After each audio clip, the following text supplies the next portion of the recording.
Hey everybody, going to try to do a video here of all the settings on the center screen. It's kind of hard for me to touch on everything, just like if you had an iPhone, you really, it'd be tough for you to hit all the different types of settings. And so I'm going to go through a lot, but keep in mind that, you're going to end up just using, the basics. And to be honest with you, you're probably not even going to, on a daily basis, you're not really going to be adjusting any of these things. So as long as you're familiar with them and maybe you can set them up for the first time, this hopefully will help you. And if it does help you and it helps you make a decision to buy one, please use my referral link below. It'll save you some money and gives me some credits to buy things in the Tesla store as well. So here we go. All right, so the main the button here that you need to get to all of your settings is right here at the bottom. Little picture of a front-facing car. And if it's just your first time setting up your vehicle, you're going to have to set up your Wi-Fi. And you go to this little fan right here. And it says searching for Wi-Fi. And then you just, obviously, as long as your router is close enough, it'll pull up and, punch in your password and you're good to go. So that's one thing you'll have to do. The other thing is Bluetooth. That more than likely will already be set up since you've purchased, you at the delivery event, you've already set up your phone as a key, and typically you would have that should have been done right there. But that's how you add your phone, add the Bluetooth from your phone, or you can also add other people. For example, if you have guests or whatever that want to hook up their phone to be able to play their music and whatever. So basically you just add new device, make sure your Bluetooth is on your phone, and then once you see your phone pop up, you click on it, and then there's a code that you have to click on your phone to pair. So that's it.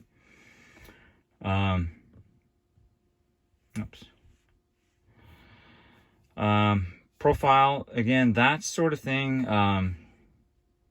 will be...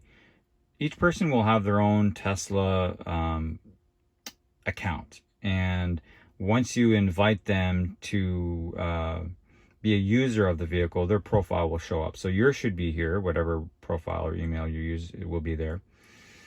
And then anyone else whom you've invited, you can manually set up a under driver profile settings, you can add a new driver. But all of these here are added. One is the owner, and then everyone else that's there, they've been added as a guest user. And again, and they become guest users by sending an invitation under your managed drivers in your app. But you can also set up one manually, which I don't know why you would want to do that. But anyhow, each of them, you can choose this easy function or easy entry function, where I personally have it so that raises the steering wheel out of the way. But you don't have to have that, but easy entry is just a nice little feature there. So that's how you add your profile. So once you're in here and you choose your profile, anything you set in here, it will remember. So once you set your mirrors and your steering, and I've done that previously on another video, you just basically use your scroll wheel there to adjust it. Same thing with the mirrors. Once you set all that stuff, you're going to be good to go, and it'll remember that profile every time you get into this car, or if you get into another Tesla, and all these things will be remembered. So once you have these things set, you're never going to have to mess with them again. And this button up here, this is my Q account. This is basically like wireless. I think it's a subscription-based service where if your garage door openers are, wireless, you can connect. And the home link is another option. I don't have it on this vehicle, but if you've purchased it or it came with the vehicle, you can program it to open your garage doors, and that's where that would be. But again, you've got your lights up top here, auto on parking, automatic, auto high beams, I should say. That button right there. You can choose to have your, choose to fold or unfold, and when you press fold, you can choose to memorize it at that particular location so that it folds every time you come in, and that's what I have set up here. It folds every time I come in the garage at home. Child locks, window locks, glove box. Glove box you can set up with a pin if you prefer to have that secured because there's no key. Wiper function is here as well. Recording, this is basically once you, well, it comes with a USB stick now, the new ones do, and it's continuously recording as you're driving. Sentry mode is when you're parked, the alarm system is on, and it will record any events that the camera picks up, someone walking by or something hitting the car or something like that. I have it off here at the house, and you can choose to have it on or off because it does use battery, and so I would only use it in places you're unfamiliar with. And you can choose when you're setting it up to not have it record at places you're familiar with, work or home, your favorites, I should say, favorites, home and work. And then auto setting for your brightness as well for your screen. So pedals and steering. So this is your sport mode, which is regular, and then chill, which again reduces the acceleration if you want to stay and save your tires, because that's the one thing that does wear out quicker on these because of the instant torque. Your tires can wear out quicker. So if you want to, extend the life of the tires, you can have it on chill mode. But I prefer sport as long as you're reasonable. My son has got a heavy foot, so I prefer him to be on chill, but that's something you can do to potentially improve your range as well and your tires, because the quicker you accelerate, the more energy you're pulling. So steering mode, I have it on comfort. It's up to you. Stop mode, basically once you let go of the accelerator pedal, it goes into hold mode. I personally like that. Creep mode is, almost like similar to a gas engine where you let go of the accelerator and instead of stopping, it kind of creeps ahead like a regular engine would do. But I personally don't. I just have it on hold. Apply brakes when regen braking is limited. Typically, this is for like, if you're charging to 100% and your regen braking is limited. It can feel a little weird. Previously, it used to not apply the brake. It couldn't regen brakes, so you would have to apply the brakes manually, and so that was different. That braking process was different when your battery was completely full. So now, if this is on, letting go of the accelerator, which is regen braking, will be consistent no matter what the condition. If your regen braking is limited to because of battery being full or cold weather or something like that. If that's on, you never have to worry about the braking process feeling different. So definitely want to have that on. Off-road assist, slip start. Charging, this is where you control, and by the way, a lot of these things you can control in your app as well, but the rate of your charge limit, your amperage, you have a few more choices whenever this is actually plugged in terms of starting or stopping it. Scheduling, you can choose to schedule. Again, I find it easier to set this up in the app, but you can choose to have it on a schedule.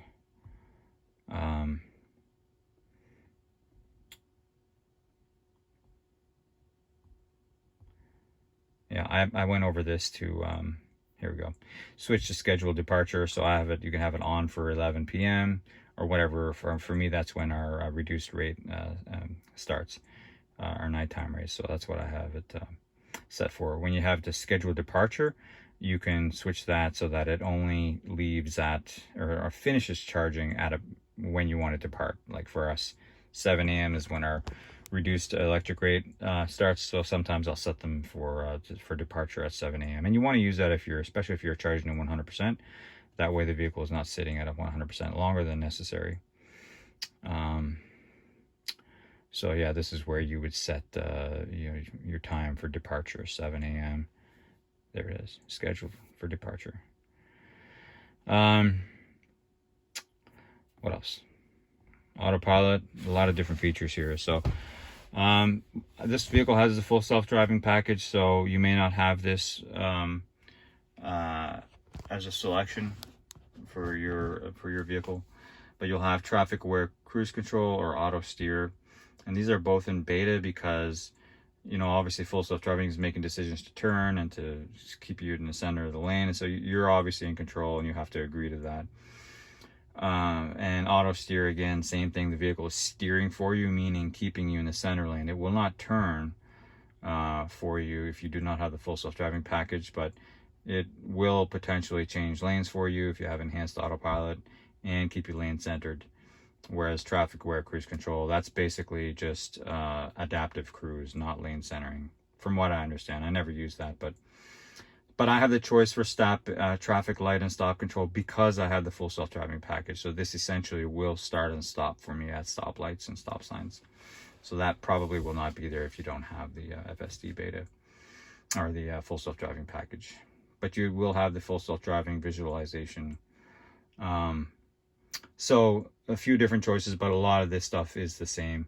So you've got your, basically you can set your speed for cruise control. You can set it for a speed limit for whatever the speed limit is. So if it reads it to be 55, and you can go, there's 0 offset here. So if it reads 55 as a speed limit, it will go 55. If I want it to go 5 miles an hour over the speed limit, I'll set it for that. Or I can do a percentage. I can do, 3 or 4 or 5% or whatever over the speed limit, if that's what you like. Summon feature, again, a lot of this is not available in all the vehicles because it's only part of the full self-driving package and possibly enhanced autopilot as well too, I believe. But you can customize the features of distance and that sort of thing. But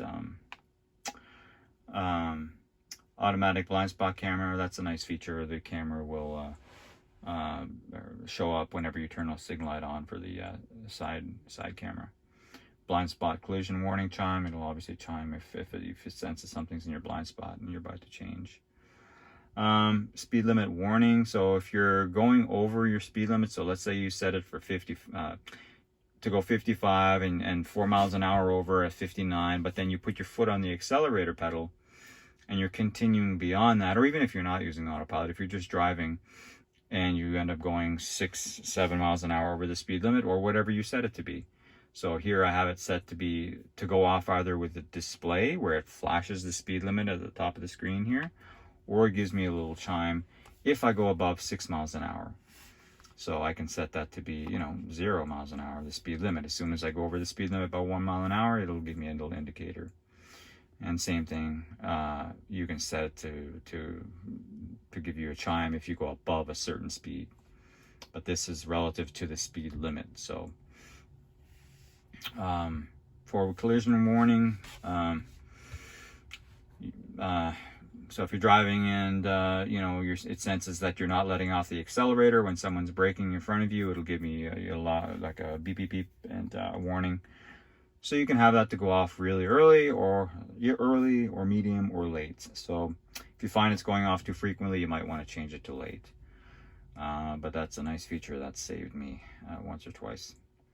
Lane departure avoidance. So if you're going over the side lane or the middle lane, it can give you a warning, or it can actually assist you, meaning bump you back to the towards the middle. And that's, you're not on autopilot at that point because it's holding the lane for you. So this is potentially if you're using just traffic aware cruise control or just basically driving with no cruise control at all, it can assist you back, which is a nice feature. Emergency lane departure avoidance, having that on will help you get back to the lane. Automatic emergency braking, obviously you want that on. Obstacle aware acceleration, I'll be honest with you, I'm not exactly sure about that. I think that's if it senses that there's something in the road, an obstacle, it may potentially limits acceleration and may apply the brakes if an obstacle is detected, so at low speeds. So speed bumps, that sort of thing potentially. Traffic aware cruise control chime.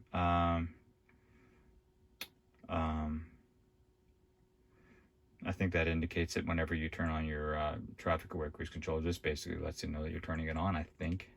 Green traffic light chime, I should say. that basically, if you're at a stoplight and you're waiting and it sees the light is turned green, it will let off a little chime, and that's a really nice feature as well. Kind of wakes you up to let you know to go. Locks, this is where you can add keys. So when you can delete keys, you can delete access to the phone key. Once you've got it set up, you can delete that. You can delete certain particular key. You're going to have key cards. If you lose one, for example, you can delete it. That way, if someone stole it or something like that, they can't get in. And you can purchase one if you've lost one, and you can add the key manually as the backup key. Child lock, obvious. Walk away door lock. Automatically locks doors when you're leaving. Get your window lock there as well. So yeah, you can have this to automatically lock as you're walking away, but you can exclude home. Driver door unlock mode, I think that basically as you're walking up to it, it'll just unlock the driver door only and the charge port. Unlock on park, I have that off. I personally don't like. I like to unlock it when I choose to. And how you do that actually is pressing the little button right there, lock or unlock. Pressing it gives you a little chime there, and it's locked. Lock confirmation sound. Car left open notifications. And again, you can exclude home, but it'll let you give you a notification if you left your doors or your windows open. Close windows on lock, same thing. Walk away and it'll automatically close them. But if you typically keep your windows down, I guess you could not have that on. Again, there's my Q Garage. I don't have that, so. Lights. This is your controls for your headlights, which again is also in your main controls up top, but there it is again. Fog lights, dome lights, ambient lights. Those are lights along the inside of the cabin. Auto turn signals. So basically this is a relatively new feature where if you're in a lane and you're changing to go from the fast lane back into the slow lane without turning, just kind of merging over, it'll turn off the signal light for you automatically. So you do have to be careful though. For example, let's say you're in a lane, but there's a center turning lane that you're merging into, and then you get into that center turning lane and you're waiting for oncoming traffic to bypass you, and your signal light should still be on before you turn into the parking lot. You want to make sure that when you've gone to the fast lane, into the turning lane, that the signal light doesn't turn off. You still have it on before you cross traffic into a parking lot. So you do have to be aware of that. That might be an issue at certain times. Auto high beams, headlights after exit, they can stay on for a period of time after you exit. Steering light wheel, same thing. These little ambient lights that show up there. Display, again, you can have it set to light or to dark. I personally like it dark. The auto brightness, screen clean mode. So if you're trying to clean the screen and you don't want to touch everything, you touch that, it turns black, you clean it, you hold the screen for 3 seconds and it comes back on. Scroll wheel function. So the long press left scroll wheel, that one right there, and it gives you quick access to whatever you want. So you can hold the button down, and then all of a sudden the wheel scrolling it up or down becomes control for the fan speed, wiper speed, brightness, whatever you want. So that's a nice new little feature they've added as well. Touchscreen languages, that sort of thing. Size, time, distance, miles, temperature, PSI. Distance and energy is one you might use a lot, but you can also just go and touch the button right here. It goes from 152, back to percent, back to miles. Trips gives you your stats for your current drive since your last charge, and then also your trip A and trip B, and then your odometer and your reset buttons. Navigation. When you get into the car frequently, you won't hear navigation. If you set it, it mutes sometimes. So your volume control is here, or you can mute it, but just be aware that if you want it on, you're not hearing it, you might have to go back into navigation and make sure this is on. So that's the only time I ever go into here. And when she's navigating the directions, you can actually also control the volume control right here at your scroll wheel. Trip planner, automatic navigation, online routing. These are all things you can choose to have on if you'd like. Avoid ferries, tolls, HOV lines. Not things that I use frequently. Sentry mode here, I have it on, but I'm excluding home and favorites. So that's why it's not on right now, and that's indicated by this little dot right up here, the little red. And once I turn it on, it'll turn red. So you can manually turn it off and on there.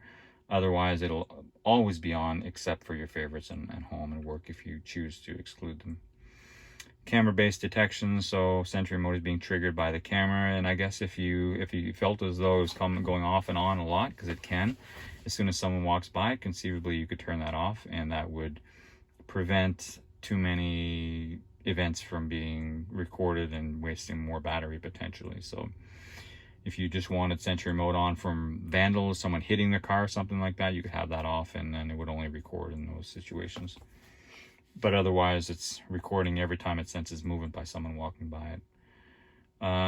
Disable sentry sounds if you're in a city or something like that and there's a lot of noise, it's going off frequently. You can have that off and maybe just get notified on your app instead. View live camera and mobile app, that's, you definitely want that on. It gives you the option to view the cameras through your app, whether you're in the office or at the home and your car is parked outside.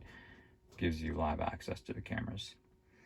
Your dash cam, this again is the recording that happens as you're driving if your dash cam is on, and it can on honk. You can have it set to on honk, so it's always recording, but it'll save it if this is on and you press the horn, it'll save a clip. And then again, you can choose to have it done manually or automatic, and the automatic I think applies like get in an accident or something like that, some event happens, it'll automatically save it. But easy way is just to remember, if you want to record an event while you're driving, the honk button, hitting that will save it. Delete, format USB if you're putting a new USB drive in there.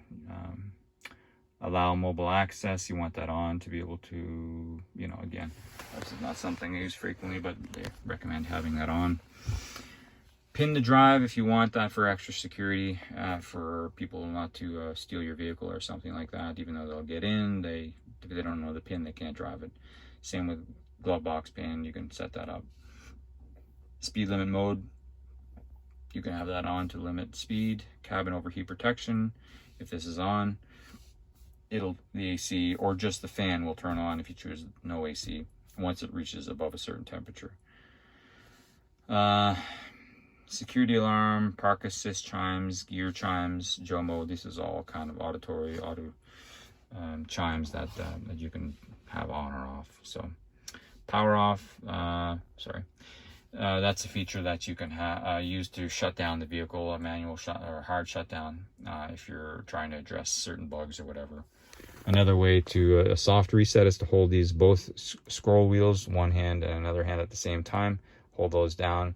The screen will go black for about 45 seconds or so, and we'll basically do a soft reset of the computer. If that doesn't solve any glitches or bugs you're having, do a hard power off reset as well. Service gives you your PSI and all kinds of other things. Owner's manual, car wash mode, towing, camera calibration if you're having issues with your autopilot, driver seat, steering, mirror calibration, wiper service mode if you're changing your wipers out. So all kinds of things there that again you're not typically going to mess around with. Software gives you the information of your vehicle, the features it has, the software. You can choose to have on or off the advanced software, whether or not it comes, basically it chooses, you can choose to have it come quicker or get your updates quicker than otherwise. If I prefer to have it on advanced. Privacy, data sharing, upgrades. We have no upgrades because this one's got the full self-driving and acceleration boost, so there's no upgrades to have here. So I think that's about it as far as your settings. Again, once you've done this one time, you're never really gonna have to go in there again. But the main ones that I mess around with maybe are your lights, your wipers, your mirrors, your setting, and your autopilot is a big one. Once you have the other ones set, you're good to go. Just be aware that if you are scrolling through and you're kind of trying to find something, another quick way to do it is to search by like child lock and type it in, and it'll pull it up. But if you're just searching manually and you're scrolling through, be aware that you want to make sure that as you're scrolling through, you don't touch a button and turn it on, for example. So when you're scrolling, try to do it on the side so that you don't accidentally turn something on or off by accident. I've done that before. But that's about it. I mean, again, there's all kinds of other issues or things to go over. These buttons on the side here will give you your supercharger stations, and you know, you can click on them to find out the rates and how many are available. And you can navigate to it and so forth. So this is traffic light. Again, if you have we're not anywhere that's got major traffic, but this will give you updates on the maps as to whether or not there's issues with traffic and so forth. Satellite maps, I prefer satellite, and again, that only comes with premium subscription. But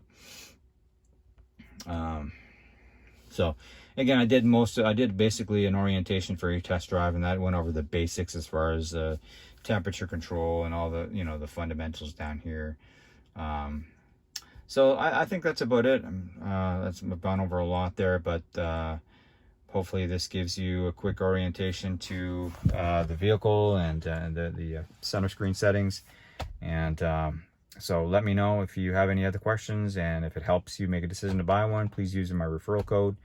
It helps the both of us to get some money back. So thanks for your time.